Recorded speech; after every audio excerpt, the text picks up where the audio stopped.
1. মাটিকালিৰ হিচাপত অসমৰ আটাইতকৈ ডাঙৰ জিলা কোনখন? ক. কামৰূপ মহানগৰ, খ. নগাঁও, গ.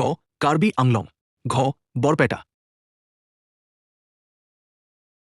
উত্তৰ গ. কাৰ্বি আংলং।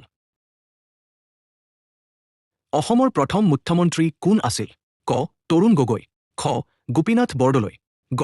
বিষ্ণুৰাম মেধি, ঘ. বিমলা প্ৰসাদ চলিহা। উত্তৰ খ.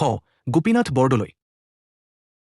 তলৰ কোনটো নদীক অসমৰ সুখ বুলি কোৱা হয়? ক. ধনশিৰি, খ. কপিলী, গ. ব্ৰহ্মপুত্ৰ, ঘ. মানৱ। উত্তৰ গ.